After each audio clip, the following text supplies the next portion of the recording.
What's going on, everybody? Welcome back to the Real Bodybuilding Podcast. This is episode 180, and I am here with the newest super freak in bodybuilding. Carlos, how are you? That's your new nickname. Can everybody just start calling you super freak from now on? I need a nickname, dude. I don't You have a do need nickname. it. I, You do. I, I don't have a butcher. I don't have a mutant. I don't have no cool nickname. It's just when everyone like speaks of me, they just say the whole thing. They don't say Carlos or just Yeah, Carlos Thomas. It's yeah. always Carlos Thomas Jr. So Well, I don't have any. I noticed on your Instagram you put CTJ. So Yeah. you're trying to shorten it like a J Lo. You're like CTJ. Yeah. I'm trying to have it catch on, like Yeah, making yeah. sure it gets catch up. But yeah. Well, I like Super Freak, but Super Freak also reminds me of like Rick James. So I don't know if that That's works. okay. Rick James is cocaine's a hell of a drug, man. Like Rick James is funny. I love it. No, but in all seriousness, I'm happy that you came on. Yeah. I want to talk to you because you know, people in the inner circle of bodybuilding, and I think some of the outer circle have been watching you come up, Yeah. and your physique is just wild. Like it's just kind of a little bit different than everybody else in the league. So it's really interesting. And now I think you're getting even more notoriety because you're really starting to fill it out and it's starting to mature Yes, and sir. it's starting to look like it could be a contending physique. It's not like in the near Yeah. future. So I want to have you on, talk about it, see how you got Thank there, you. see where you come from, see what you're about, see who you are, and just kind Yeah. of share your story with the world. So anyway, Yeah. I'm happy to have you on. Thank you. Thank I you. just got to ask you this because I'm going to show people really quickly why I'm so crazy about your physique. Those people who don't know Carlos, this is Instagram. If you're listening on audio, it's Carlos, and I do follow you. For some reason, it does this on my on my Yeah. desktop. I don't know why it does that. No, but if you're listening on audio, it's Carlos Thomas Jr. underscore. And I just want to go through this. This is kind of like your most recent update, and it's crazy. It's literally like the only word people use for it is cartoon like. Yeah, I get that a lot, which is crazy. Yeah. Yeah. So I wanted to ask you what's your weight here in these pics? Oh man, I think that was a bit ago, right? Yeah, Like this is 2 weeks ago. 2 weeks ago. I might have been around 245 right there. Probably And around what 245. and how tall are you? 5'6". Yeah, 5'6" on Five the dot. six. Jesus, 245, 5'6", and you look like you're, pretty close. So like what do you think your stage weight's gonna end up being? I think it'll be around two, like I think it'll be close to Texas. In Texas Pro, I was 230, Yeah, but my condition wasn't there. right. So I think it'll be around like 230 to 232-ish, maybe 235. I don't know. We'll see. But right now I'm around 240. And yeah, I think we're right on track to be around that 235, maybe 230, but just better conditioning. So this is the Texas Pro you're talking about. You were 230 Mhm. here, but you feel like you're gonna be around the same weight but in better condition than this. Yes, yeah, I think so. Because it was really cool during this prep is that my weight just hasn't changed like too Yeah. much. Yeah. I think I remember looking at pictures from October when we started prep right after Olympia, and I was 249. Yeah. And and I was like softer, obviously, and now I'm looking at the weight change, and I haven't really like lost like the dramatic amount of like say like 40, 30, 30 pounds or something like that. Yeah. So Yeah. I actually Well, grew into a prep, which is really cool. It's never happened to me yeah. before. Yeah. I mean, sometimes it's funny how that happens. Sometimes you drop like 10 pounds, but it looks like 20. Yeah, You know what I mean? Like you think you've lost a lot more, but you only lost 10, but you're like, I feel way leaner. yeah. So yeah, I get it. What I want to ask you is who were you working with for the Texas Pro? I was working with Andrew Vu for the Texas Pro. Okay. And who did you work with? Because I seen like you have some of your pictures here from before. Mhm. How many coaches have you worked with? Like who did you work with for this show here? Patrick worked with me for the majority of that prep, but I got a little I got like a little bit like in my own head towards the end, and One I was second. like, Sorry, 1 second. Patrick Tour? yes, Oh, okay. yes, So you worked with Patrick first and then came back? yeah, yeah. It's full Okay. Okay. circle. Okay. Tell me this. Tell me the story of the coaches. Yeah, so I can go all the way back, and like my first coach when I started was Fred Biggie Smalls, Mhm. and I started at like 20. I did my first shows in 2014. Yeah. I was still an undergrad doing college, and I played football. However, I hurt my neck really bad. like I had a really bad neck injury. They had to cart me off the field type of thing. I couldn't feel anything. Right. So when I took that bad hit, I lost all feeling, and went to the scans, MRIs. The doctor was like, "Look, you're not going pro. Can Like I can I ask what position you were playing? I play running back. Oh, okay. So you took a big Hmm. hit and you're okay. Yeah. And the doctor was just basically like, you're done. Like you're Yeah. done. Like, I mean, there's no chance of you playing football again. And Wow. at the time I was just like interested in bodybuilding. Felt he was coming up a little bit. He just won his third Mr. Olympia. Um, and obviously everyone knows Jay and Ronnie just because I mean they kind of permeate beyond the sport a little bit. Yeah. Just because of who they are. And obviously everyone knows like Arnold and stuff. So everyone I was familiar with bodybuilding and fitness. YouTube has just kind of started taking off.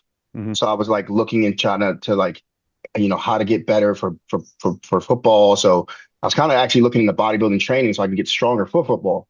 Okay. And so I was aware of it at the time.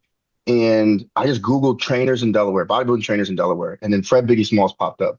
Hmm. And I worked with him for my first couple of shows. And I tore my ACL. Can I just pause Yeah. for 1 second? Sorry. I'm just trying to understand the timeline here. So Hmm. you started bodybuilding while you were playing football, not after the injury. I was interested in bodybuilding while I was playing football. Sorry. Okay. Yeah. So were you working with like did you look up Fred and all this while you were still playing football? I got injured, and then like literally like a week later, I looked at Fred. When the doctor said to you you're never going to play again, Hmm. two questions. Number one, what did that feel like? Like, did you have aspirations to go pro? Like, were you that at that level? No, no, like I was a Division II guy, like I wasn't. I played Division 1 AA and then dropped down to Division 2, and I wasn't going to make it. Like I could have probably tried and try to weasel my way to some Yeah, camps or yeah, some pro days or something like that. But right, it just wasn't in the cards for me. I was yeah, very athletic, but and strong, and everyone looked like, hey man, like oh man, like you're built, like you could yeah, you could do something. So it was a bit of a letdown because I couldn't finish out my junior year and senior year as like because I was going to be, I was the starting running back. I'm starting running back, and that was it for me. So yeah. I couldn't enjoy my last 2 years of playing football. So So when the that's doc, when. so when the doctor tells you you can't play anymore, it's like bittersweet, like you're moving on anyway, kind of thing? Yeah, because I just didn't. It was so easy to move on because the gym. I love the gym Okay, anyway. So okay, like, it wasn't really. I loved football, but I yeah, loved the training for football. okay, okay, So like that like I was in the gym, like like I was in a neck brace, to be honest with for a bit, yeah, but I was in the gym, like I was in the gym, like training arms and doing like little shoulder movements because I was like I gotta be in here. yeah, Um, and then that's the connection between bodybuilding, and football. And it was like, am I going to do bodybuilding? Because I still love the gym. And I was like, how can I still be in the gym and use and have an outlet? So it was like, okay, there's CrossFit. I was like, no way, no way. It was really popular at the time, like why did, 2013, okay, wait. Why did you say no way? If you were really athletic, why didn't you go that way? because I wasn't handstand athletic. Like Okay, I wasn't okay. walking handstand athletic. Like I could do muscle ups and stuff like that. I was 170 pounds and I Yeah, was fast and I was quick. yeah. I could hang clean. I could do all the Olympic lifts, but I was like, no way can I do handstands Did and you did all you these want cool things. did you have aspirations to be jacked? Like did you want to get huge? I didn't know what it entailed, to be honest with you. I didn't Yeah, think like I want to be 240, yeah, 260 pounds. Like yeah, I was yeah, 170 pounds. I was like, I just wanted to be in the gym, man, and yeah. just and train. And I don't know if it was the progression I fell in love with about it because I started seeing my body change. I think that's what like I really started to like really dive into bodybuilding. And Yeah. like when I started working with Fred, he gave me a meal plan. Um, and I just dove straight into it. He didn't even tell me you could have free meals. I just expected you couldn't have free meals. I was like, okay, I'm on this plan, no cheat Yeah. meals. Yeah. So I Yeah. went like 3, 4 months, no cheat meals. And he's like, hey, like, so what do I check in with him. He's like, what do you have for your cheat meals? I was like, cheat meals? I'm not having, what are those? Is that a symptom of coming from an athletic background? Because Yeah. a lot of people that come from like an athletic background, like a different sport, kind of pour that same passion into it. So you just thought that was it. Yeah, yeah. I was all in, man. I was all in on it, dude. Yeah. Like I went to my first body. So I'm speaking so fast and so passionate about it because I truly love it. Yeah. And it really it just really is a part of my life now. And so I just fell in love with it with bodybuilding, and I went to my first show, and I was so awesome to have Phil Heath as the guest poser for my first show. Like Yeah. I went to like watch. Yeah. And I see him guest pose, and my dad could tell you the story. Like he comes out into the audience, and he's huge, man. He Yeah. off season just won his third Olympia, Yeah. and he comes out into the audience, comes down the road because it's like an auditorium style, and he like just comes down towards me, like walks down the aisle, and man, I almost fell over. Like he could have ran over me, like, and I would have been the happiest person in the world because I was just like, this is elation right here because I was this is the guy when I hurt my neck, I picked up a muscular development magazine, Yeah. and it was Phil Heath doing a side chest, and I was like, I think I can get there, Yeah. and that was, and so like, did I want to be jacked? Maybe, Yeah. but man, I just fell in love with the process, dude. It was Did so you fun. did you realize when you said I think I can get there that that guy's like debatably the best bodybuilder ever? Like if he's not first, he's second. Fuck. No, hell no. No. Yeah. Dude, I tell you, I was so naive. I didn't, Yeah. but I think that was the fun part about it because I was Right. so naive. Right. Right. Right. And I didn't know cheat meals. I didn't know that you were supposed to do this or supposed to do that. I just did it and it was Yeah. fun. Yeah. And I I- think I just loved it. And you know what I mean? So I had a friend. I don't want to minimize what you've done. I had a Hmm. friend that had a similar physique to yours, obviously not as thick but he was one of these guys that kind of looked at a weight and grew. It's a little bit shocking to me to hear that you were 170 because I think of you in that vein because you have a similar physique to his. So I just assumed you were always a big kid.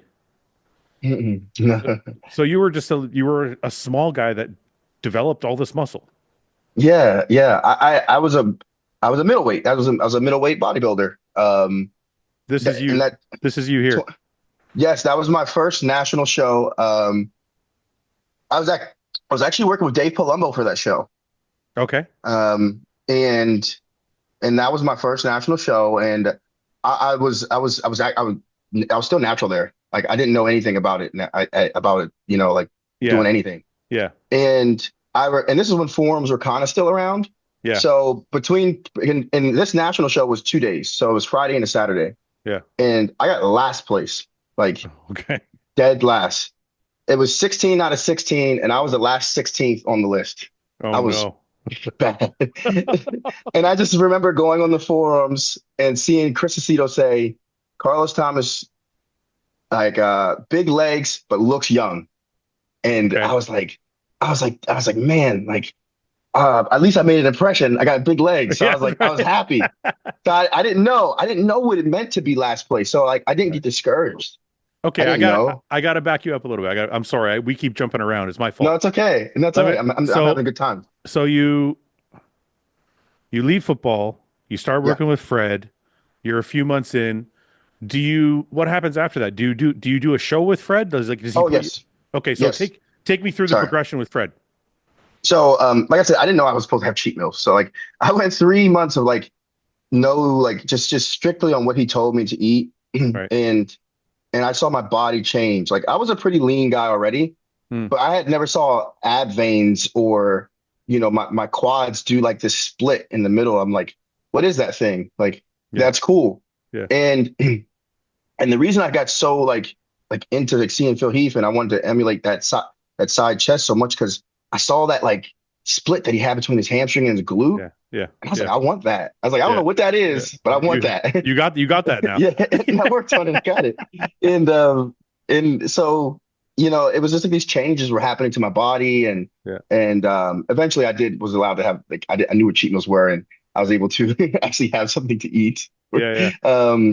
So we started getting ready for our first prep of the summer of 2014, and I did a local show here over on the East Coast in Maryland. I won the novice, and my novice class, and I won my open class. And Steve Kluklo was the guest poser back then. Hmm. And it was I was just a young kid. I didn't know what it meant to win your class or anything.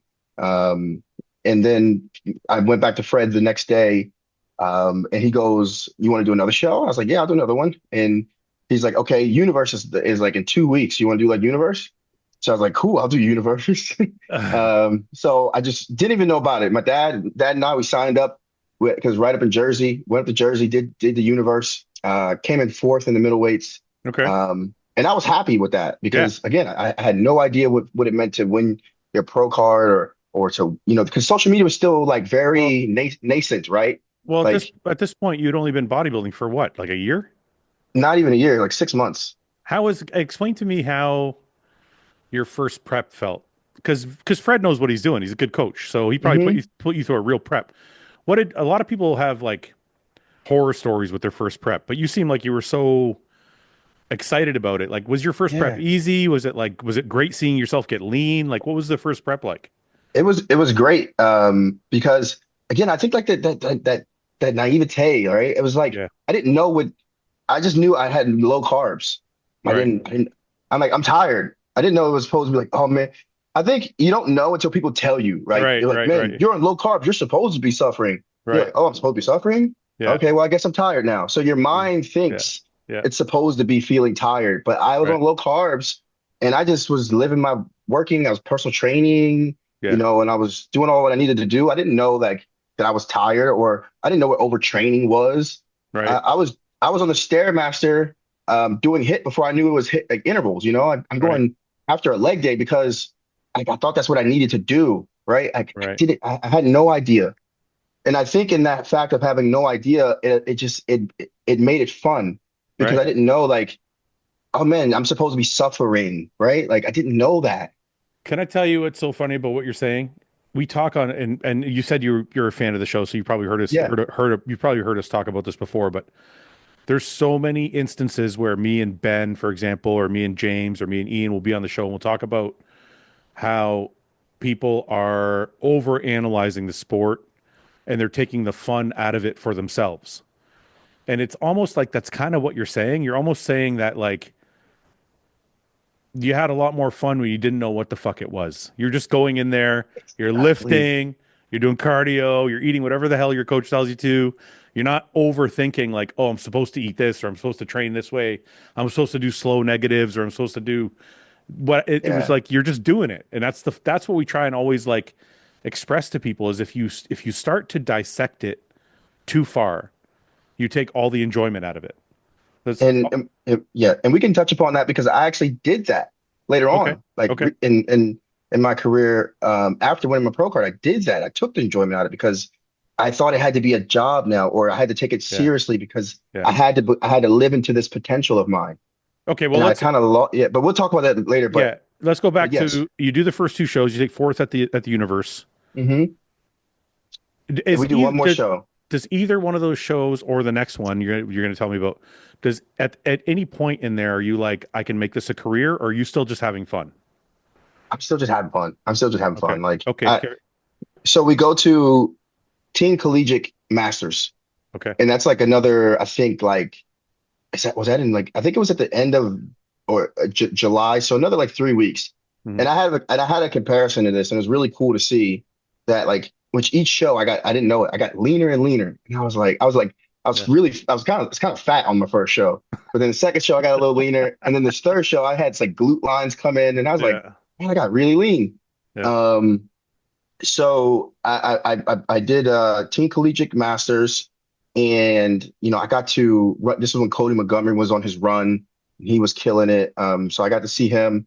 Right. I remember like I knew Hani Ram by Coach Phil, and Hani was there Yeah. because Cody was an Evil Gen athlete, and I'm like, Dad, that's Hani Rambod, That's and right. Yeah. and I run into George Farah, so I'm like, Dad, it's George Farah. We take a picture together. I'm like, Yeah. I'm running to these guys in the sport, and I'm like, it's just like a kid, Yeah. because I'm 22 years old. I'm like just getting into this, um, and I remember looking at myself in the mirror, just like looking at my physique at backstage, and one of my like a guy who's he's one of my friends now. He's a coach, and he goes, hey man, what kind of chems you on? I was like, chems?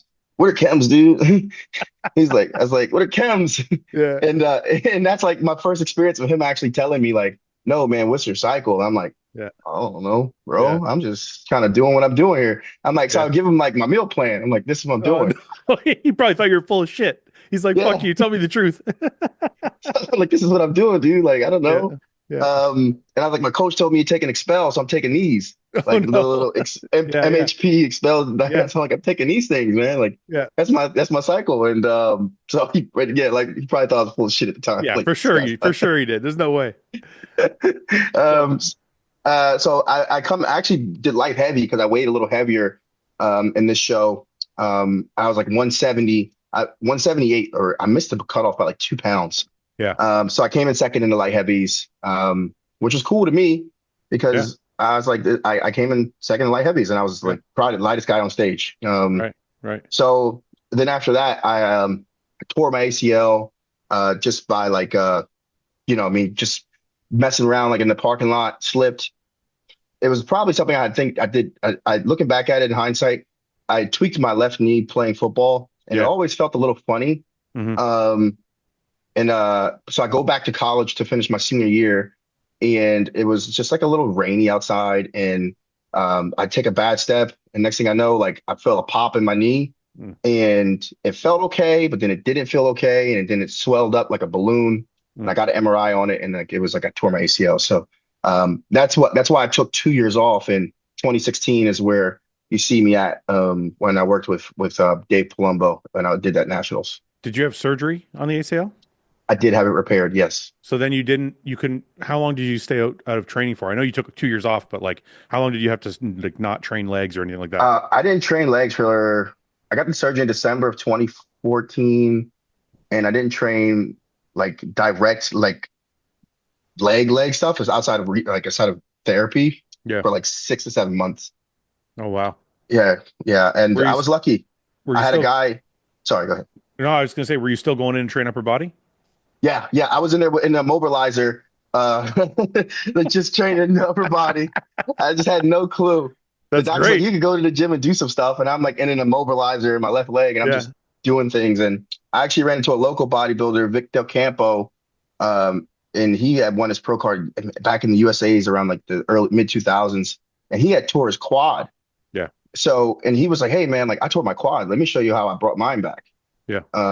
And then actually his teaching of like how to like isolate my left leg and bring the muscle so it doesn't look as imbalanced. Yeah. It helped out a lot because I was very worried. I was like, man, I'm done at bodybuilding because I just started, and Right. that really helped out a I've lot. no, And I yeah, can't even see it in your physique. I would have never known if you hadn't told me. hmm Like yeah, your legs are almost perfect. I can't even tell which one you had surgery on. the left one, all right, yep, that one right there, This yep, one. Yeah. Yeah. yeah. That's crazy, man. Yeah, Yeah. I remember You- taking an update picture and I had a peg leg and I was like, one leg small, one leg big. I was like, damn, I'm done for. I'm cooked. I can't. Bodybuilding's done yeah. before it started. It's funny though. That always happens the first injury. Like I've had, knock on wood that this doesn't happen to you, but over the course of 20 years, I had probably 4 serious injuries. Hmm. When the first one happened, I'm like, oh, my career's over. And then you get past it and it heals, and you're like, oh, wait a minute, this is Yeah, just a speed bump. So exactly. so, all right. So you tear your ACL, you have surgery, you get back to work. Two Hmm. years later, you're working with Dave Palumbo, and is that for nationals?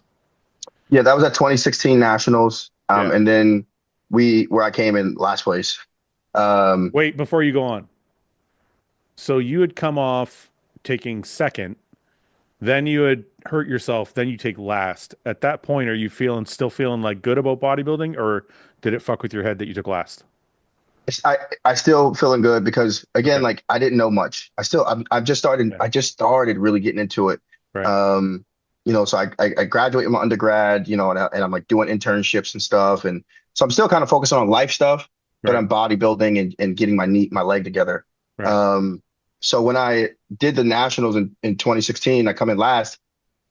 then I knew about like people being on things and Right. stuff, and I'm like, well, I came in last place, and that's okay. I'm not running anything like that. So Right. like I'm Right. not running anything. Right. So I'm like, now's the time. So 2017 is the first time like where I started working on like actually doing things, and Right. I came into that year, and I took fifth in the middleweights. Okay. Took fifth in the middleweights in 2017. Can I ask you something with somebody with your genetics? Because look, whether you grew up huge or you just got huge, you obviously have crazy genetics for building muscle. So when you started taking gear, did your body just fucking explode? Like the first year, were you like, holy shit? Or was it just still gradual? We're still gradual, and Okay. we'll get to like where I got really like took off. It was still gradual. I mean, I built up my physique from where like 2016 was. Like my upper body Yeah. started catching up to my legs, Yeah. but my legs kept getting bigger, and and we, I won Eastern USA's, and then I went on the nationals and came in fifth in the middleweights, Yeah. and so I decided I'd go back to graduate school, further my degree, get my master's. So I took some time off. And that was at this time, in 2020, I started working with Dorian Hamilton because I took a trip Okay. to Canada Yeah. when I took a trip to Canada in 2019. And this is before Dorian opened Pure Muscle. He was just starting to open it, like not to the public, but he was getting things in there. Yeah. And I ran to Dorian, I met Antoine, and I started like following like Dorian and his process um, in 2019. And I was like, well, you know what? I kind of want to try something different. Mhm. So when I worked with Dorian, I started in 2019, in the summer, fallish of 2019. He showed me how to really have a really good off season and Okay. how to really eat properly and taking your off season like a prep. Yeah. Um, and then that's when I started to grow Okay. because before off season was just like, eat a meal here, eat a meal there, Oh, really? have a big cheat meal. I didn't have structure to it, So like nobody, even though Dave would give me a plan, I didn't think I didn't think like this was something I could do. I still didn't right. think about it. Right. I was Right. just like, it's off season. I'm off season. Right? I'm off. Oh, so they were giving you a plan, but in your mind, you were like, this is a kind of take it or leave it diet. This isn't like I have to do it Right. meal So for like, meal. yeah, yeah. Okay.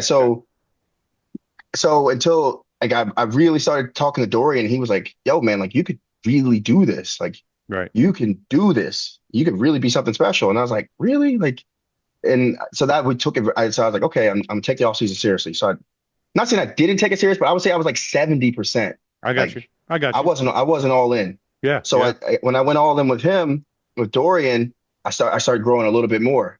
Right. Started putting some muscle. Started learning, proper like nutrition in the off season.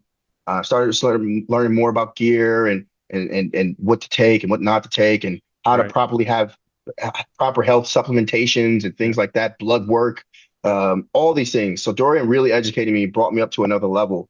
Hmm. Um, we unfortunately didn't get to do a show together because we were aiming for one in 2020, but it was so much stuff with all like the COVID things, and Yeah. it just wasn't able to happen. I'm sorry, I wasn't supposed to say it, right? No, it's all right. You're Hold on. fine. Okay, okay. I don't You're know if fine. I'm gonna shadow ban you or some shit like that, No, bro. no, don't worry It's about okay. it. Trump's president, so we're good. We're good. Listen, I can get canceled for way more. Don't worry about that. No. Trump's president, so we're Yeah. straight. Yeah. Yeah. No, I It's was fine kidding. now. No, so Dorian really leveled me up as a bodybuilder. Right. And then we parted ways amicably, as he was focusing more on building, like the HD muscle at the time and pure muscle and all his Right. things. So, Right. so that's when I was familiar with Patrick. This is 2020 leading into 2021. And I saw the work that he did with Nicholas Vouliat. And I was a big fan of Nicholas Vouliat because I thought I was going to be a 212 bodybuilder. Right. Well, I'm it's fun. proud. It's funny you said that because you guys have similar, I don't want to say similar structures, but similar muscle bellies. Mhm. Like short, very thick, full muscle bellies. Like Nicholas was like that too Yeah. before he downsized. So I can see why you would like look to that. So he was a guy I was really following. I mean, of course, like I followed 212 bodybuilding because that's what I thought I was going to be. Right. So I was seeing Patrick working with these guys, and what he did with James in that season in 2020, and I was like, you know what, I'm gonna reach out to him. And he graciously brought me on, and this is when I really leveled up because Hmm. you know how he is. Like he's Yeah, you didn't on fuck it. around. Yeah. He don't. Yeah. So that's when like I leveled up again, like in my mindset, in my approach to Right. this. So Right. I was like, okay, no miss meals. Hmm. It was no cheat meals in the Right. off season. Right. It was we're getting this done because I wanted to make a run for my pro card this year, Right. in 2021. So like we hammered and he took control of my training and with his SST and man, it transformed me crazy. Like I blew up. Yeah. So we go from January all the way to August, and we start a prep for nationals. Um, and prep was tough. It was really tough, and he Yeah. brought me in the best conditioning I could be, but we had some struggles towards the end. Um, and I gotta ask you go something. ahead, Sorry, I went up for a second. go ahead. You said it was really tough. Yeah, And you said it in the past when I asked you if it was tough, you said, I didn't know it was supposed to be tough, so I didn't feel like it was tough. At this point, yeah, is it actually tough where you're like, this is because Patrick's very like strict. So yeah. was it tough because you actually felt it, or at this point, do you know you're supposed to be suffering and that's why you're suffering? Bit of both. It was tough because it was supposed to be tough. Yeah. Like he could tell you like he really pushed me hard during this one, which is why our approach to this one is different because my body started going a little bit backwards. Okay. Um, at a certain point, there's a threshold that my body can take Yeah. before it starts, reeling backwards. So it was tough, and then it kind of started going backwards. Things started looking not so good, and I got in my own head, and I was like, oh hey man, I'm going to do my own thing, and Mm. it just I ended up like I had someone help me out towards the end, That's and never, yeah, yeah, it's never a good thing. it wasn't. So I ended up kind of doing what yeah I ended up winning, right. It was good, but the work we put into that is what got me there. Right. Um, so, I won a pro card and, I bounced around a bit, the past two years before doing my pro debut, um, just because I was having some issues with ulcerative colitis that was affecting me in 2022 a bit.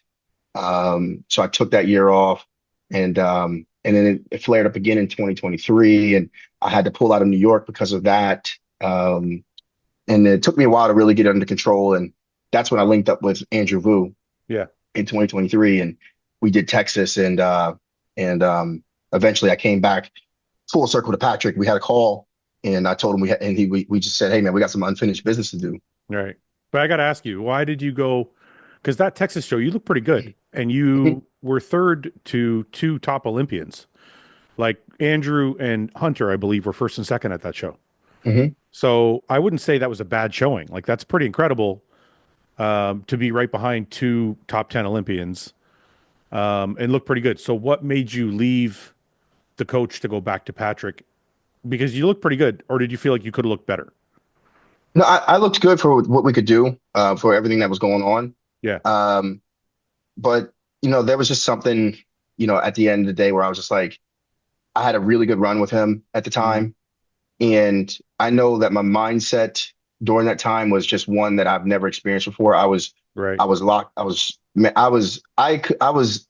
just like zoned in, man, and nothing could Right. stop me that year. I felt like so, and the plan that we put together worked so well Right.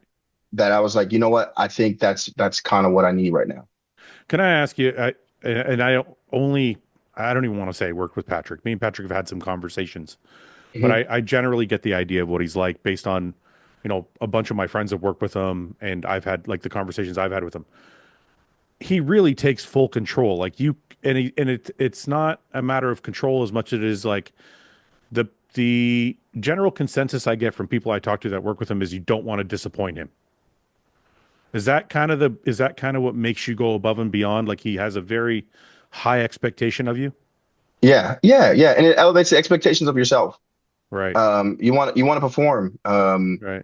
Even when you talk, even when you speak to him, like his tonality of his voice, Right. it's very here. You know what I mean? It Right. doesn't get here or here too much. Yeah. Even when he gets a little serious, Yeah. it's never like up here. Yeah. So you know what I mean? It gives me maybe that's why I gravitated towards this more because it reminds me of like football coaches and Yeah. it was one of those it's one of those guys where you feel like man like I'd run through a wall for that coach. Right. because I mean, he has that, I mean, he just has that type of like aura about him, and that Right. that type of like tonality where he's just like, hey, like, like this is the plan, this is what we're going to do, and you believe it. So it just the Yeah. belief just translates into the plan even working even better. Well, it's almost like from what I gathered from talking to him is he's not an emotional person. It's almost like a black and white. Like this is what we're doing, this is how it works, and I'm Yeah. confident in it. And I think you can correct me if I'm wrong, but No. if that's what it is, I feel like anyway, for me when I was bodybuilding, if my coach had that kind of confidence in himself Yes. and his plan, it kind of translates into you as the athlete. So 100%. Yes, so sir. that's when you say like it makes you want to run through a brick wall. You're like, man, this guy's got so much conviction in Mm-hmm. what he's saying that fuck it, I'm going to do it exactly the way he says it. So 100%. and because Patrick also, for those people who don't know, because I don't know, people watching don't know how he works, but I think when a coach takes over your training as well, you kind of don't have a chance to fuck around because now he's got control of your training, control of your diet, control of your meds. Hmm. You don't really have an area where you can mess up. He's got you on lock all the way through your prep. Yeah. Yeah. So Yeah. Yeah. yeah. Exactly. Um, so now you guys, so you said when you worked together the first time, he pushed you to a point where your body started going backwards. And that's a very common thing. I think maybe some people don't understand about bodybuilding is when your body gets pushed to the brink, it will start to regress, whether it means losing muscle, whether it means it won't lose body fat anymore, whatever it may be. So what is it that you guys are doing this time to make sure that doesn't happen? Well, this time we're taking a lot more stock in how my stress levels are. Okay. Um, like obviously in the gym, this prep is a stressor, Right. because it affects, my ulcerative colitis, which for people that don't know, I mean, it's considered like an autoimmune disorder because Mhm. like it attacks like your intestines and causes ulcers and sorry, go ahead. No, no, I apologize. I just want to, you know what, since we're talking about that, let's go back to the beginning of it. When did you, first of all, yeah, if you can continue explaining exactly what it is, but tell me also like when it started. So it started, I want to say this before my prep for nationals, I was having a like just really bad stomach pain. And anytime I would eat something, I would immediately have to go to the bathroom. Right. And it would be like, I don't get too graphic, but obviously abdominal pain and cramping, uh, diarrhea, blood, mucus and stuff. And We'll just say you were very irregular. yeah, it Yeah. was bad, bro. Yeah. Like Yeah. to the point where I was on the floor of my bathroom, just like Oh, rolling in pain. And I didn't know what it was, but I got a what do you call it? Blanking on it right now. an MRI, an A ultrasound, colonoscopy. Sorry, colonoscopy. I, Okay. I got a colonoscopy, and that's when they diagnosed me with ulcerative colitis. Okay. And they put you on like medicine like mesalamine and things like that too, which is an anti-inflammatory Okay. to help calm down like the the inflammation in your colon. And my mother has it as well, so she deals with it. So I was kind of familiar with what it was or what it is. And yeah, it just it was a pretty rough go that time. And it flared up really bad in 2022 where again it was one of those ones where I was just in the bathroom rolling on the floor in pain type of thing.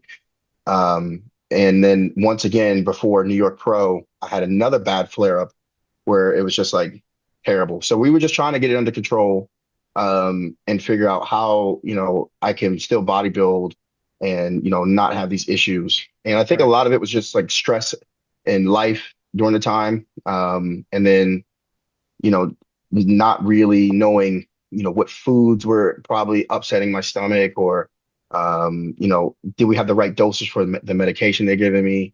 Right. Or other supplements. Like I didn't know about BPC 157 and what it could do for your gut.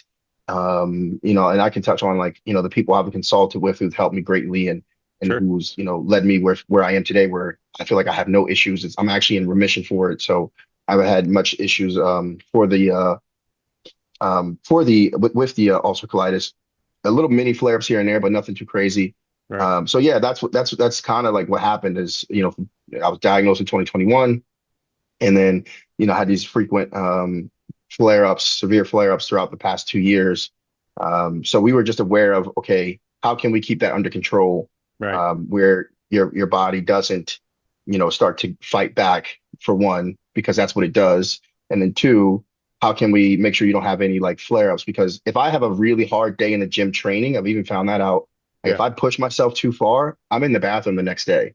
Okay. Like because I just put too much stress on my body. Okay. So I understand it now. yeah, So you're saying, because my first thought process when you were started talking about it was it the foods that you had to work with, or did you ever think to yourself, maybe the gear is like, maybe because I'm on shit that's compounding the problem? Like, that's kind of where my mind would have went. But now it seems like you're explaining to me more so that it's mostly stress based. yeah, and that can really really set it off. Um, and I watched the podcast. I know, you know, Stefan was on here speaking about it because he's dealt with it Right. as well. So and all the things he's saying, every time he brings it up, I'm like, yeah, yeah, been through Yeah. it, Yeah. been through it. So you have it under So control. You have it yeah, under control now. yeah, yeah, yeah. And thankfully, I work with Dom Super Slice, Dom Estacio. Okay. He's helped me out greatly. Yep. He, is a very knowledgeable guy, and he's helped me like know what like what kind of foods to stay away from, like red meats, not eat a Okay. ton of red meat. Taking oral BPC 157 and TB 500. I take those every day. That hasn't, I mean that has helped me out greatly. So yeah, there's been some people who I've consulted with who really helped me out. Dom helped me get a GI map done to make sure I had my bacteria in my gut was, in a great place too. Yeah. So yeah, I did a lot of work to make sure I can get to the place where I am right now, Mhm. where it's not having these severe flare-ups. So yeah. So what is Patrick doing otherwise, other than your ulcerative colitis? What is Patrick doing otherwise to make sure that you guys don't reach that breaking point where your body starts going backwards? He's just monitoring stress, or is he feeding you more? Maybe you're doing less cardio, or is it like mostly just stress based? Yeah, he just asks, like, we'll have conversations every day where he's like, okay, how are you feeling today? And I'm Yeah. like, I feel good. We can keep pushing. He's like, Okay. okay, we'll keep cardio the same. If I tell him, I'm like, man, I'm feeling it, like, because I'm not bullshitting him. If I tell, because he knows, like, I'll keep going, like I'll push myself. Right. Um, but if I tell him, like, hey man, like I'm kind of feeling it, Right. he's like, you know what? We'll bring down, it will bring down the intensity of the training, Yeah. or like the cardio. We'll like, you'll move your second session for today, just Right. do the first session. So That's he's that's a sorry, go lot ahead. of that's a lot of trust to put in you. That's a lot of trust you have in yourself as somebody who's not that much of a veteran of the sport. Like, you've been doing it for a little while, but you haven't done it like Hmm. a long, long time. And it's a lot of trust for Patrick to put in you, because there's a lot of people that would be like, "Yeah, I'm really feeling it," when they're not really feeling it. You Yeah, know what I mean? You know what I mean? Like, yeah, you have to really trust yourself to be able to use that yeah, when you need it, and have him listen to you. yeah, yeah, You know what I mean?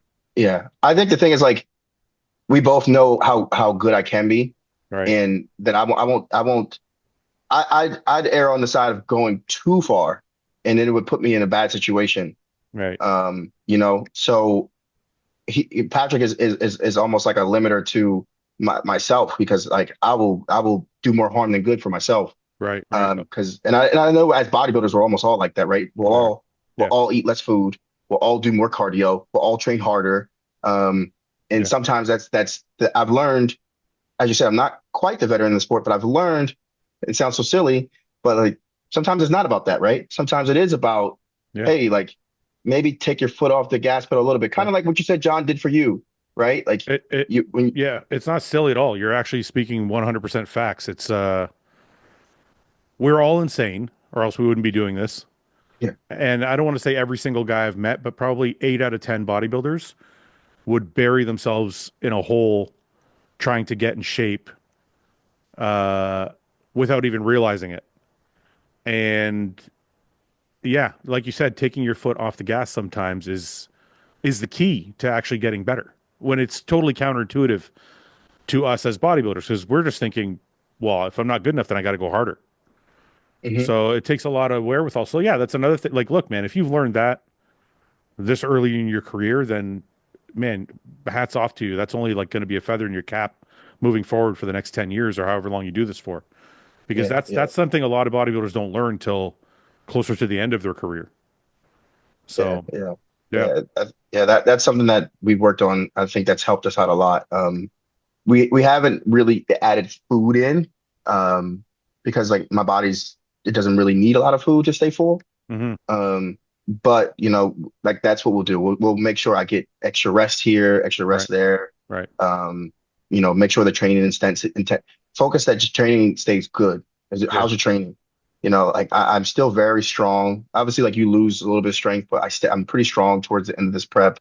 Yeah. He's even had to tell me, hey man, like okay, now 2 reps in reserve. Like Right. you Right. Right. told like, and he had to tell me that. If he Yeah. didn't tell me, if he didn't tell me, I'm taking everything to failure. So Right. again, Right. I'm doing drop sets, supersets. I'm like, it's full Yeah. SST cluster set training Yeah. till the Yeah. till the Yeah. week of the show. Um, Let but me counterintuitive, right? Because yeah. it just causes inflammation for you. Let me go away from bodybuilding for a second and I'll come back. Sure. I don't know. I'm sure you're going to obviously correct me. I don't know what the profession is or degree is, but aren't you like a biochemist or like a Oh no, fucking rocket scientist or some shit? no, no, no. I No, work in communications, and no, there I was have a something there was something else, wasn't there? yes, but I work for a Alzheimer's disease genetics lab. Yeah, That's what it was. I'm like, what the this is yeah. like this is not normal for a bodybuilder. So, I do nothing with them as far as like the like actual study, but oh, okay.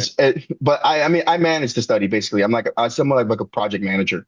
So Okay. we have like different sites and I manage the Yeah. sites. Okay, walk me through this because I want to get away from bodybuilding for a bit because this is really interesting to me. Hmm. Okay, you went to college, you finished college, you went to graduate school. Hmm. Yes, yeah, What over at what Villanova. were you an academic like right from high school, grade school? Like were you always or are you one of these guys that like doesn't have to work that hard but they still crush grades pretty easily? Um, I I was a guy like I had to like apply myself. Okay. Like if I didn't apply myself, like I wasn't gonna do well. Okay. So I had to set times to study and make sure I did the material, did the work. Right. Um, so yeah, I wasn't like a guy who just like naturally was like, oh yeah, I'm good. Like I don't really need I, to study for that I test. kind of thought that I thought that about you. I'm like maybe he's like a fucking a Goodwill You Hunting know, or some shit. I don't know. no, like so I know.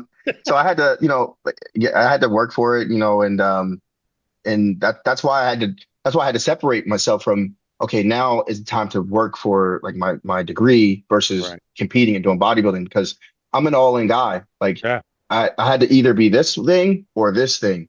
Right. And this took priority, like going to get my master's and starting my career took priority at the time. Right. And once that was like at like a place where I could, auto-regulate it where okay, I have my schedule of meetings down, I Right. have this down. Right. Okay, now I can fit bodybuilding into that and they don't conflict. Right. Um, What what was your degree? What did you go to college for? What did you finish your degree in? Communications. So it's Communications. just yeah.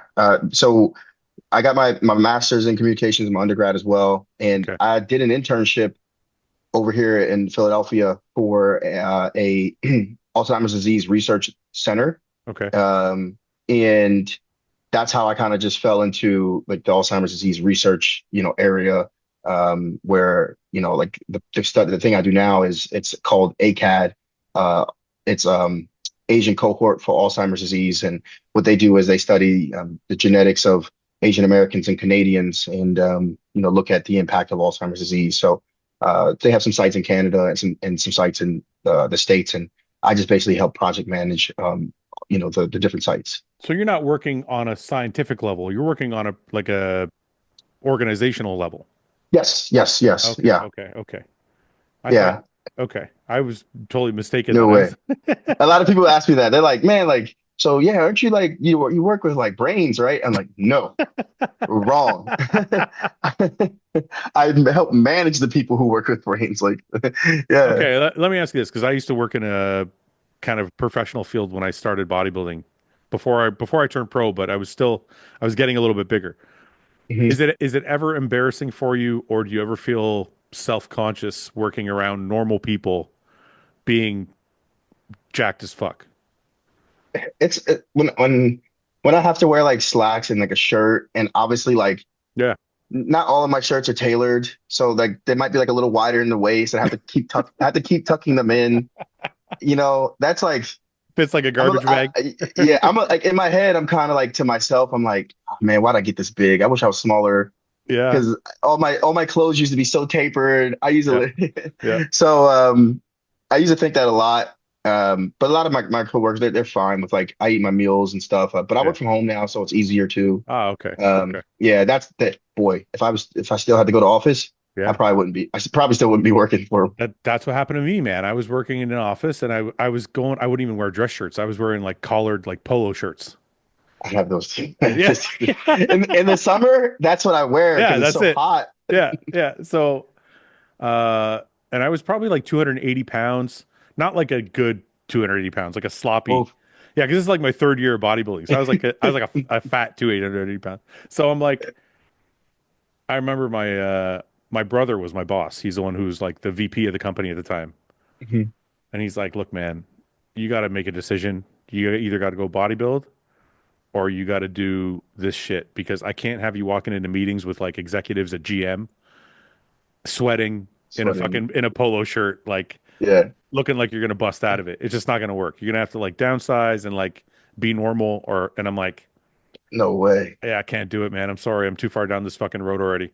So I quit my job. I'm always curious when people are working like normal jobs or like Yeah, whatever white collar jobs where it's like, is it like a problem for you? Because sometimes it can be like sometimes people are like they can't follow their if they have two dreams or they have a career they're doing. Sometimes they can't follow it because they're stuck bodybuilding or they love bodybuilding more and they can't really do both. So I was yeah, wondering. yeah. Luckily, like even like my coworkers and stuff, they can see me on Instagram and they'll congratulate me like when I do a That's show cool. or something. Yeah. So everyone's really cool. I don't think I've ever encountered a work environment where people are like, you get the comments of, "Hey, how much you bench?" and all that stuff like that. Like you'll get those things, but nothing Uh, negative. Everyone yeah. everyone all has honest fun and stuff. So Yeah. Yeah. Yeah. That's cool. yeah, but yeah, it's So been awesome. I want to ask you about your dad. I've probably talked to your dad more than I've talked to you. And Everyone has, yeah. Everyone has. and Paul is your dad's best friend or one of Oh one of my the God, bro. They're probably going to see each other at the Arnold. yeah, Oh man. your dad and Paul are like fucking boys, right? So Yeah. um your dad seems like your biggest fan, but also a watchful eye. Yeah. Is that kind of has he been like that? Has he always been supportive of bodybuilding, or was there a time when he was like, "Hey, man, I don't know if this is the right way to go"? Like the reason I say that, my oldest brother is kind of a mentor to me, Hmm. and when I first started bodybuilding, he's like, "Look, man, I don't know if you do this. It's not like it's not the healthiest thing to do." Blah blah blah blah blah.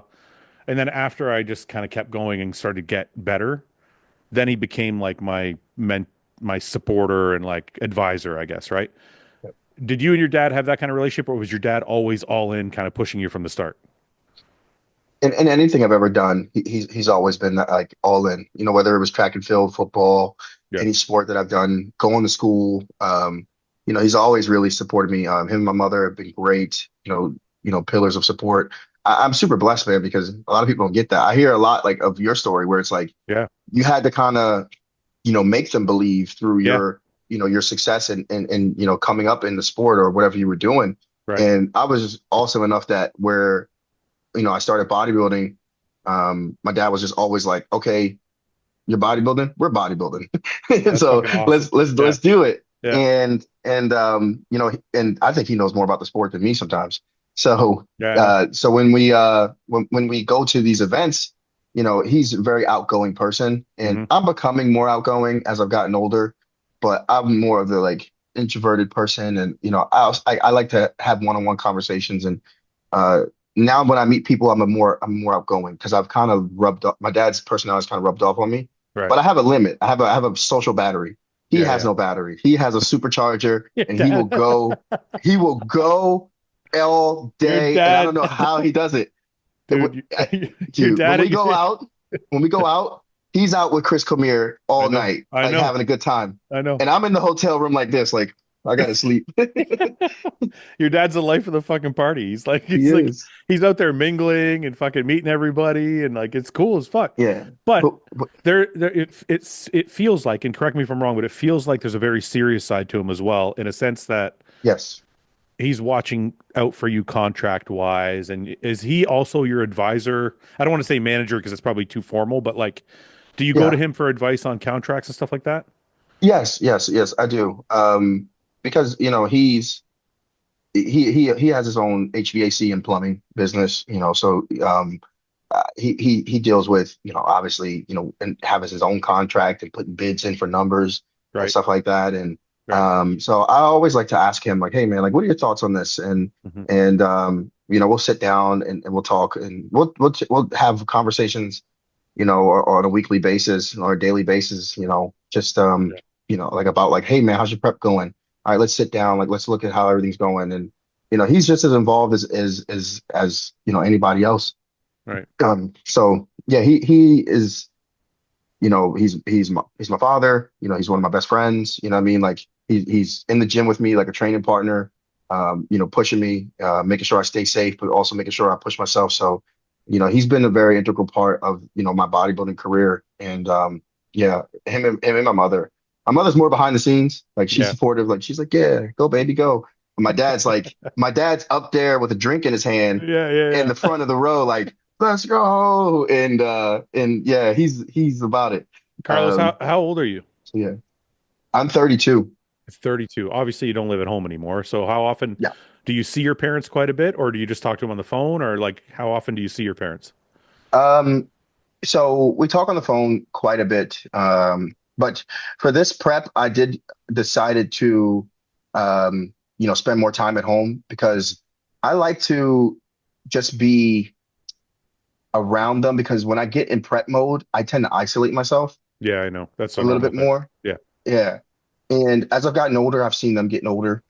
Hmm. And I'm like, I don't want that to become a thing where like I kind of push myself away just because you know how it is in prep. So I try to spend more time. I try to come home and spend time more with them. So I'll pop over and spend time with them. Yeah.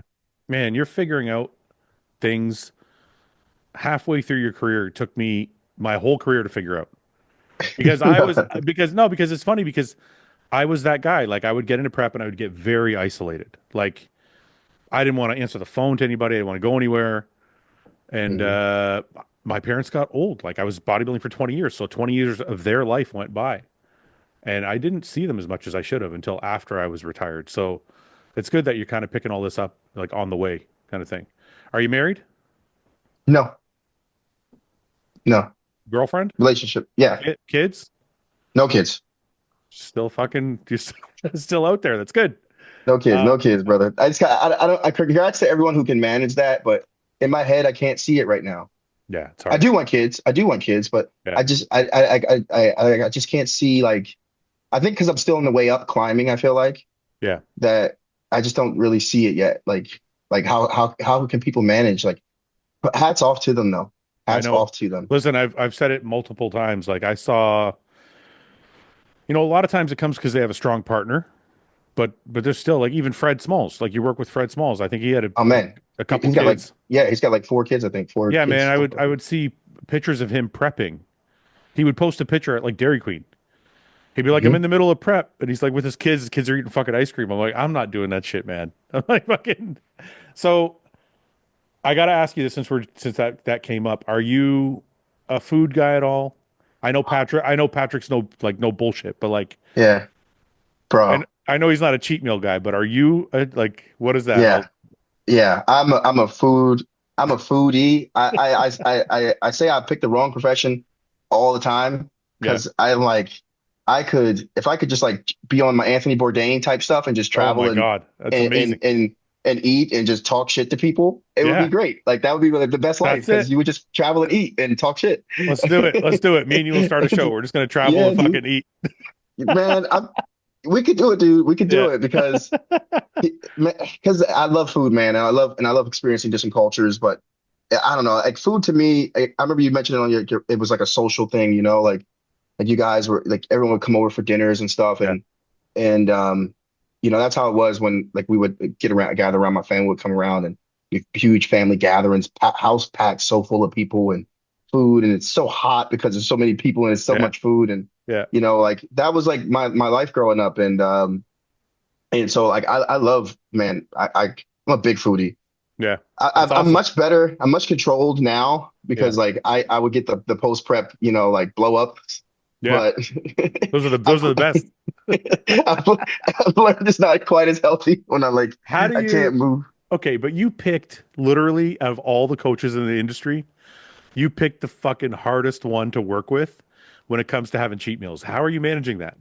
I need that though. I need it. Yeah, that's true. Yeah. I I think it was just, like when the mindset, again, going back to the mindset of it, Yeah. it was like, can you go without? And Right. maybe it just, I feel like it just made me better. It's true. So I Yeah. don't like, I don't, I feel like when he's like, he doesn't even bring it up. So it's not even a thought. So Right. it doesn't become a thought to me.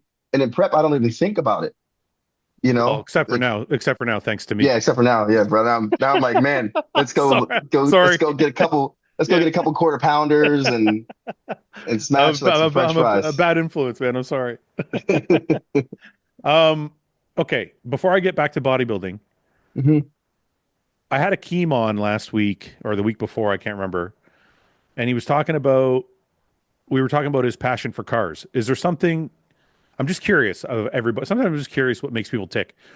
Is there something outside of bodybuilding that like is a passion of yours? Yeah, I'm not much of a car guy or anything like that. Yeah. I wish I was. Yeah. Um, but for me, honestly, I just like to like relax. Okay. So when I do things to relax, it's kind of like just going to like, I have like a membership to the Philadelphia Museum. Okay. So it's like something that's like, I'm not, let's say like I'm an artist or anything like that, but Right. I respect the work, and Right. it's soothing to me. Right. So I like to just like relax, and I have a respect for like art in and of itself. So it's either just like, either it's paintings, or if it's just like theater, or Yeah. if it's like movies, like more so than just like the imagery itself. Right.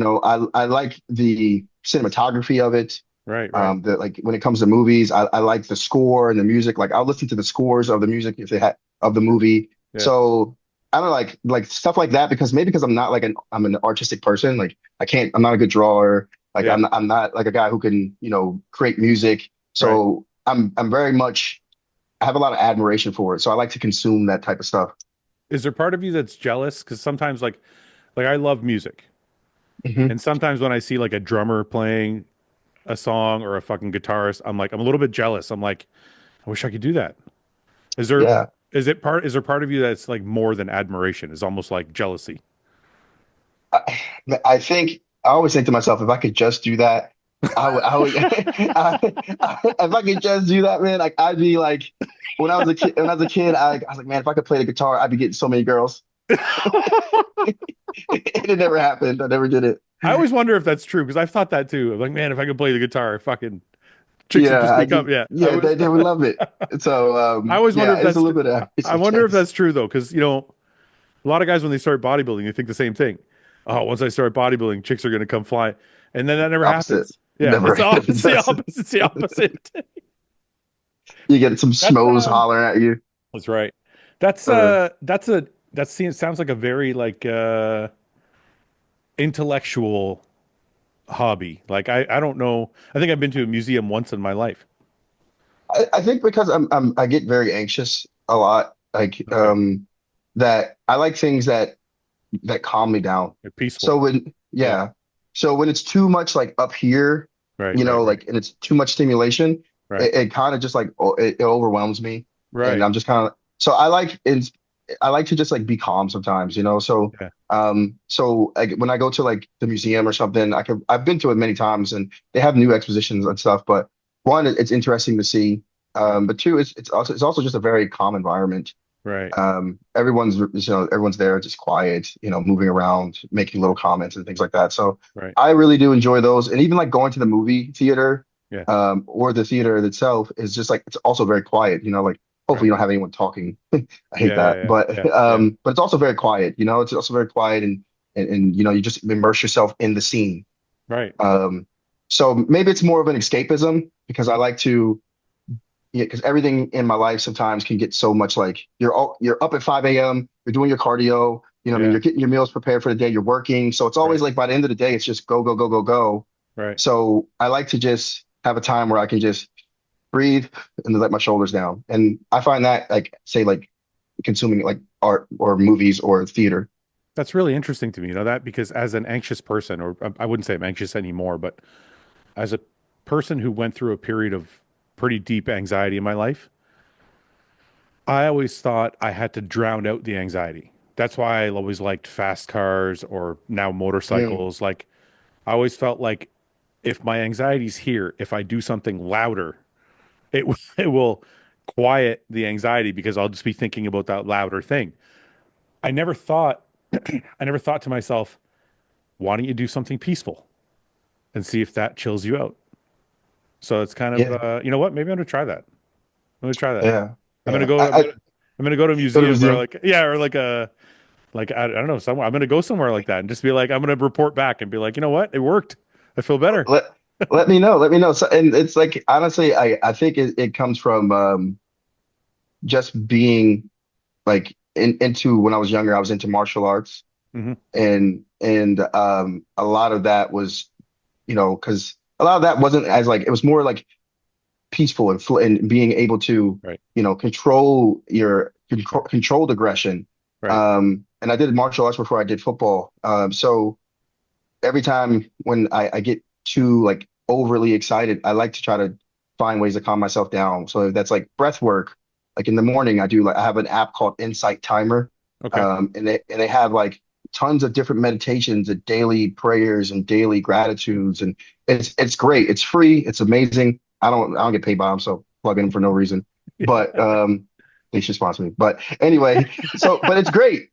But it's Yeah. great because I get to do it and it's like I just click on like a breathwork thing and I can go through it and I can start my day and I feel good, or I can end my day with music that helps me calm and relax my Right. brain. Right. Right. Um, so yeah, it's I guess but I never thought of doing something louder to Yeah. kind of drown out the anxiety. I was just Yeah. like, Yeah. my thing was like I have to escape it. I have to like not escape, but I have to go inside and be quiet because But everything that out here is so loud. right. But I think I'm doing the same thing in a different way. I'm trying to escape it, but I have to go 200 miles per hour on my motorcycle to escape it. Yeah, So I'm just too much of I don't. I'm too I don't much of a bitch actually. to do it. I can't do it. I don't actually do that. Nobody. I don't actually do that. I still speed limit. But what I'm saying is I have to do something crazy to kind of like quiet, just erase it, right? Yeah. So yeah, So it's were you ever into like outside of racing, or cars? Were you ever into like, you know, maybe going out of like a plane or something like that, or any other extreme type things? I don't know if I've ever had Or the were you always like interested in them? I'm always interested in anything motorsports. You Hmm. know, whether it's be going in a fast boat, a jet ski, a motorcycle, a fast car, like I feel like I'm kind of the opposite. I think we're doing the same thing, but in opposite ways. Yeah. I'm drowning out the noise of my mind by doing something that takes so much focus that it's all I can think Yeah. about, Yeah. right? You have to. You need to Yeah, focus when you're right. moving like that. Yeah. And you're doing something that is so quiet and peaceful that it just quiets the noise in your mind. Yeah. Yeah, I Yeah. get it. That's cool. That's cool. It's something to think about. It's something to try. I'll hop on a motorcycle and let you know how I feel it. How I Okay, like we'll it. switch. That's what Okay, I got it. my dad will kill me. My dad will Yeah, kill me, man. yeah, right. Um, okay, let's get back to bodybuilding quickly because I know I've kept you a little bit over time. So Okay. um, we'll wrap it with a few questions about the Arnold. Hmm. First of all, is this is probably the biggest show of your career, correct? Correct. Yes. Yeah. And it's probably the deepest lineup you'll ever face, not you'll ever face, but you've faced to date. Yes. I got so lucky. I mean, you got three Mr. Olympias in this lineup. Yeah. Arnold Classic winners. You got, yeah, but not just, you got Samson, Derek, and Brandon have all won the Brandon. Olympia. Yep. Bonac has Yeah. won the Arnold, Yeah. Second place in Olympia, which was second crazy place in the too. Olympia. Yeah. This is a Man. crazy, crazy fucking lineup for you. You got Sean, who's the 212 Sean's a champ, two, yeah, Sean's a 212 won open Olympian, shows. right? Oof. man, Akeem, who's been sixth at the Olympia. I man, dude, mean, it's a really wild lineup. I mean, John De La Rosa took fourth last year. James has James won took, a yeah, couple shows, and he looks pretty insane. remarkable right now too. So, needless to say, it's going to be a really crazy lineup. Now, I talked to Akeem, and Akeem said to me that he believes he could be as high as third or fourth because of people he's beat and this and that, and he has some history that he can refer back to and say because of I beat them in this show and that show, Yeah, I belong in this place. Where do you think you'll land, or who, or if actually let's just start with that question. Do you have a place in your mind where you think you'll land, or are you going in there to win the show? obviously Samson is on a whole nother planet right now. He's an Yeah, animal, yeah, like so that right there. I you gotta be realistic too. Like I'm very confident in myself, right. going around this time around because of the work we've done, Hmm. and I believe I can do very well. But I think Samson is probably not probably he is the clear cut winner. This dude is fucking insane, bro. Yeah, he is. He's pretty, He's and crazy. the crazy thing is he keeps getting better. I don't know how. I'm so like, I know I don't know how. I he's like, think everyone's like, how are you doing this, dude?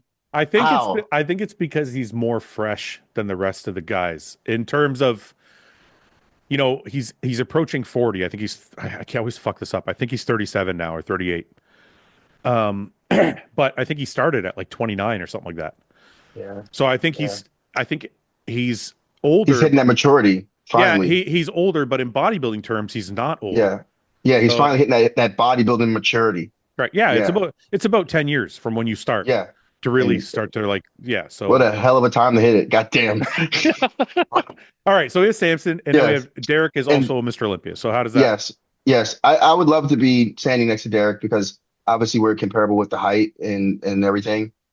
His back is, top, Yeah, three probably all time.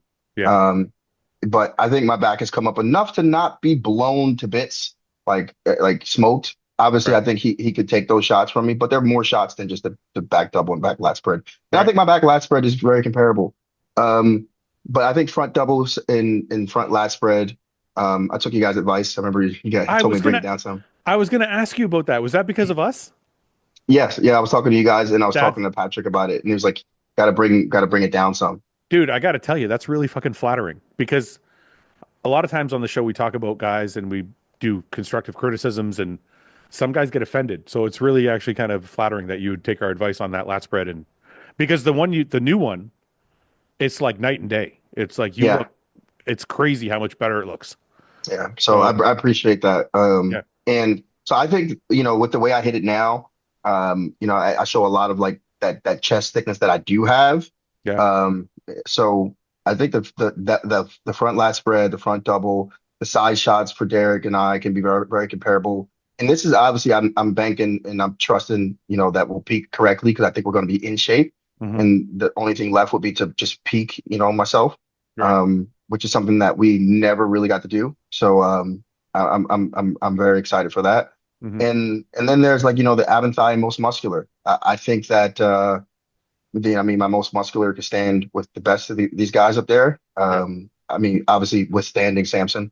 right, And in my ab and thigh, I think, I've been practicing that a lot and I think it's going to look, aesthetic, but also very muscular. right. So that would be the person I want to stand next to and be compared to is Derek. So top five would be my goal, but to be standing and compared to Derek is something that I really want to see happen. That's big goals, dude. That puts you ahead of Andrew, who was fifth at the Olympia. And I'm not saying this is bad goals for you. I'm not saying it's unrealistic. I'm just saying that puts you ahead of Andrew, who was fifth at the Olympia, I believe. Brandon and William, who are, I believe, eight and nine. And And they look tremendous. if you can beat these guys, I mean, this puts you in the top 10 at the Olympia, That's the goal for myself. And right? I would, yeah, Right? to be a top 10 Olympian this year. Yeah, And what better place than this Arnold to, I mean, right, really test the waters and see what it's worth. right, So that's where I can see myself. Top five is the goal. right, But to be able to be compared next to someone who of the same stature, such as Derek, is the ultimate goal. right. Kind of like, Do you think one of the things I always wonder about your physique and you kind of proved it in Texas. Do you think you can get these lines as deep as you need them? Like in this video, the leg Mhm. the leg development looks crazy. Like the lines look deep, look clear cut. The separation is really nice in your legs, as people could see there.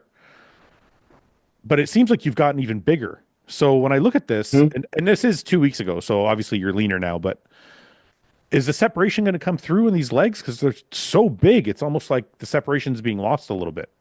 Yeah, yeah. Honestly, I think I was overdoing it with the Stairmaster a bit, Oh, okay. um, and causing a lot of inflammation in my legs. So since I've kind of backed off of that, Yeah, like that one right there was a little bit more recent with like the port, like yeah, yeah.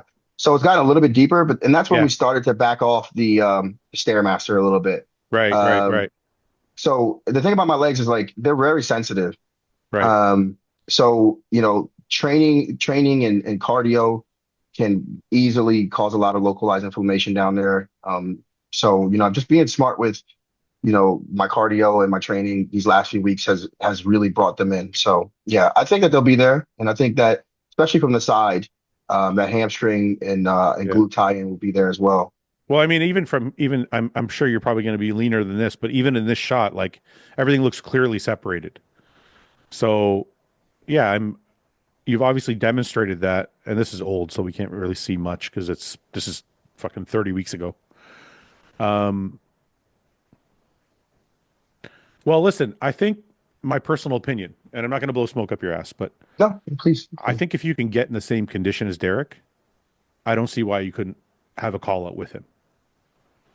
You know what I mean? I don't know if you'll beat him. I don't know if he'll beat you. Like you said, there's more than just back shots, but you definitely have enough muscle and you have amazing structure.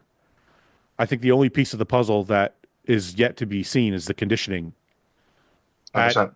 at his level. Obviously, you've had good condition before, but Yeah, Derek is probably going to be the best conditioned guy in the show. So, 100%. but the other thing that really is like um, interesting to me, or what I'm really looking forward to seeing, is the work that Patrick did with Keon is so drastic from what Keon looked like before Patrick that I'm wondering like what is this new what is this new version of Carlos going to look like? You know what I Yeah, mean? and yes. Is it going to be that same crisp, clean cut package that Keon brought? And you know what? I think that it'll be definitely the best for me, Hmm. you know. And I think it'll just get better as we go because I don't plan on stopping here. Right. Obviously we're doing the Detroit Pro. Detroit, yeah. And that's an extra 4 weeks as we're going to get better and just to hone in everything. And then I don't plan on stopping there. So there's a ton of more shows to do. And I would, love to throw my hat in the ring for those and just refine that because I think their first go together, Keon got sixth. And then he came back and they refined it even more and he won it. Right. And Right. they refined it even more and he just distanced himself from everybody. Right. So I think that it's going to take a little bit of time. But I think the data that, because I think Keon and I are similar, in our physiques, as far as, I mean, like skin texture and The everything conditioning, yeah. Yeah. and the conditioning. Yeah, I can see that. So I think that the stuff that he's learned from Keon will benefit me so Hmm. that learning curve is lessened. I mean, Right. like it's Right. a lot lesser for like, so I think that we'll, progress a lot quicker, Right. from show to show and throughout this year. So I think that, yeah, I'll continue to get better and that we'll definitely see, a better version of Carlos as the year progresses. I think we'll be a very good one here. But I Hmm. think Detroit, will bring even better, obviously, because it's 4 more weeks. Right. And then I think moving on throughout the year, it's just going to be nice to see because I I think, intend on throwing my hat in the ring for some more yeah. shows. I think it's almost like a little bit of Patrick's MO. Like when he worked together with Ian, the same thing happened. When he worked with Ian, like he looked good the first time because Ian's just naturally like a conditioned guy, but he got better and better and better. His peak got better and better like every year with Patrick. Hmm. So it's almost like Patrick's like I shouldn't say it's just Patrick. It's probably every coach has to gather data, and sometimes I think that's the mistake athletes make is they bounce too quickly and don't give the coach enough time to really like learn their body and gather the data, like you said. That's going to make them Yeah. great. So you want to do? So obviously you're coming to Detroit. We're gonna have a Yep. we're gonna have a good show there. and then you want to keep going. You're going to go to FIBO, Pittsburgh. Like, what are you thinking? Well, there's Arnold South America, which where my sponsor Darkness is, Right, Antogo Medica. right, And then there's FIBO as well. So I'm having to make a decision. But they're relatively close to after the Detroit. right. And I mean, one, and there's so many good shows like just Pittsburgh and New York, and New Dude, York's right close to me. you should go to And Pittsburgh and New York. I don't see it. I don't see anything wrong with holding on, like, and doing it. Like my body doesn't fade easily. It Hmm. doesn't get, it doesn't get flat easily as No, long as we're, no, you're not going to get as flat. long as, as Yeah, long as we're taking in control of all like the stressors and the variable that we mentioned yeah, earlier. yeah, I think I'll be okay. I really want to do some shows this year because, I'm still young in the sport, as we mentioned. Like I haven't done many pro shows, and I just want to have fun. yeah. Like I think it's circling back to what we said about, having fun again. Like this, I think the main thing that's really changed about this prep and why I'm enjoying it so much is I'm having fun. Yeah, I'm having so much fun. It's hard, yeah. but I'm having so much fun, and it's really come to light, like what we talked about beforehand, like when I had the passing of my cousin, that like put a lot of things in perspective. And for me, I was like, So really quickly before we go, hmm I wanted to ask you about this yeah, before I hit record for people watching. I asked him if we could talk about this. This is a post you put up, and this is your cousin. yeah, but we're like 2 weeks apart. Like, so he's 2 weeks Okay, older than me. so I wanted to ask you about it during the show, and you said I could. So Mhm, before we go, why don't we touch on that a little bit? So mhm. what exactly happened? Because you said he passed. Yes, yes. So do you want to So tell me your yeah, so history, like how close you were and all that? so it's my first cousin, so Okay. my uncle's son, Okay. 2 weeks older than me, and I mean, man, like so close, like basically an older brother. Yeah. Um, and my grandmother would dress us in like the same clothes but different colors. Yeah. Yeah. So like I'd had red, he had blue, like Yeah. but same clothes. It was hilarious. And that's the first thing. Look like we're about to sell some insurance right there or something, man. It's hilarious. So yeah, man, we just, anytime like I ever had any issues, like, I mean, like I said, he was my older brother. He looked out for me, Right. and he got to come to my pro debut, thankfully. But yeah, he passed due to gun violence, and yeah, it was just tragic, man, like super tragic, and 1 second. um, Can I get you to expand on that? Due to what violence? gun violence. Yeah, I know. Yeah, Can you talk about what happened or? honestly, it was just like, what I mean, like Philadelphia, what I mean, like Mm, I think those things happen sometimes in neighborhoods in Philadelphia, and yeah, he was just a victim of, what I mean, some terrible things. wrong place, wrong time. Yeah, yeah. So like I can't say like because yeah, I don't even know like the exact details of like, he was here at this time. It was just No, like, no, no. I'm not. yeah, Yeah, I don't want to. Sorry, I didn't mean to get too no, no, far no, no, into you it. could. Yeah, I didn't mean to get too So far into it, but I just, yeah, wrong place, wrong time type of thing, and right. yeah, man, it's just it hit me really hard for a bit there, and but it really put a lot of things in perspective, and I mean, I can't think about them every day. Is that why? Does any of that have to do with why you've chosen to enjoy yourself more? Yeah, most definitely, Yeah. because he left me like and I mentioned this on like a podcast. It was he left me a message, and I still have it. Like I screenshotted it, and he basically told me. He said he basically told me, hey man, you have to give it your all in this in this whole thing, because if you don't give it your all, then you'll be left like wondering what ifs, and I'll just actually, if you don't mind, I just love it so much. I'll briefly read it, and this is what he said to me here. So he told me, because it motivates me every day, and I literally read it every day. He just told me, hey, he said, hey, remember in whatever you do, strive to be the best at whatever it is, because when people surpass us, we'll realize we had the same tools and the same gifts and the same talents, but we didn't use them to our full potential.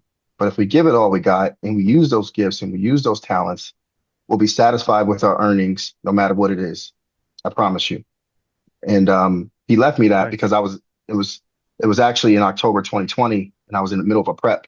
getting ready for that show that I didn't do because of everything was going happening Hmm. and uh and yeah, man, I was just I like so it reminded me, I was like, man, like I'm blessed with all these gifts and all these talents and I have to, give it all my God, all I have, I have Yeah. to. And and yeah, I really sat back and I was like, man, like I gotta love this life that we have because it's not promised. Yeah. That's actually a really beautiful message, man. And it's cool that you have that to look back on. It's funny how that works. How long before he passed did you get that message? So he passed in last year. Like Okay. it was like around like the time where I came back from Brazil because I got the message and then I came back home. So I made it right around before we were on to Brazil last year. So you had the message for a few years and you've kind of always Yeah. looked back at it. Yeah. So I looked back at it, but it wasn't until afterwards where I scrolled back through our messages and I saw that one and I Yeah. was like, oh, I need to save it. So I screenshotted it and now I just keep it in my phone, so that Yeah. I'll always look at it. And it's a Yeah, reminder that to always just give out, always give my best, yeah. no matter what. Yeah, it's cool to have something like that. I've had a number of close people pass in the last 4 or 5 years. Cedric left me a message like that not long before he passed, and I did the same thing. I was like, "This is it's weird." When I got it, I was like, "I got to keep this." And Yeah, I don't normally keep texts. neither do I. Like Yeah, that yeah, 4-year-old message should have been deleted, like because but it wasn't. right. So I was like, "I got to keep this," and I kept it. And then unfortunately, he passed, and I was like, "Oh fuck no!" It's like you refer to it, and you're like, "Did he know to send me that, or was it like?" By accident I kept it? Was I meant to save it? Like it's really strange how things happen sometimes. Yeah. I'm sorry for your loss, man. I That's horrible, but I it's cool that you have that message at least to have and keep to yourself and Yeah. keep you moving forward kind of thing. Yeah, yeah, and it's just it always reminds me like, when you're tired, I mean, obviously like this stuff is we put ourselves through this, but when you're a little tired Yeah, and what I mean, like you just if you as long as you just give it your all, what I mean, like at the end, like you'll be happy with everything, right, even if the outcome isn't what you wanted, but you'll be happy with what you did if as long as you gave it your all. And he was always just like, a big supporter of me. right, Um, so yeah, man, like when I look at that, I like, what I mean, it's still my big bro, like looking out for right, me type right, thing. So right. I still, love it. I love it. yes, Well, sir. listen, I think it's a beautiful message, and I think we'll leave it there on that note. Um, Listen, honestly, man, from me to you, you could really shake things up. We've been sitting here, and I know if you watch the show, you know that we do predictions for each show, and we go back and Hmm. forth, and they change from week to week. And sometimes I got you in fourth, and sometimes I got you in eighth, and I'm like, I don't fucking know where he's gonna land. He's like, his physique is crazy. Yeah, So that's a dark horse right there. I don't, It is you just kind of throwing a big fucking wrench in this thing. So listen, I wish you the best. I'm gonna be there watching. awesome. It's gonna We'll be see you amazing. there. It's gonna be Will, amazing will to you be see. commentating? Will you be commentating again? No, I'm not commentating this year. This year I'm watching from the stands as a fan, There you go. Enjoy it. but I'm gonna enjoy my time there. So I'm gonna be able to see you guys all fucking compete and like really do it right. So listen, I'll be cheering for you. Be looking for your best, and Okay. I hope you crush it, man. Thank you, sir. I really I appreciate it. I appreciate you coming on. Is there anybody you want to thank or anything you want to say before we go? Yeah, actually, thank you, man. Honestly, I'm a big fan of everything that you've done. And it's a truly an honor to be on here because the reach that you've grown is amazing. And allowing me to extend myself and be a part of that is great. So thank you. Of course, of course. Um, and also obviously a great shout out to my sponsors, Darkness Nation and Iron Rebel. They supported me throughout this prep and yeah, man, like. I'm excited for this. This is gonna be crazy Arnold, dude. I'm excited. It's gonna be wild. It's gonna be a crazy year for you, man. All right, brother. Well, listen, Yes, sir. we'll see you in like a month. Hmm. I wish you the best in the last few weeks of your prep. Thank you. and good luck. We'll see you soon. Peace. Thanks, Okay, guys. brother. All right.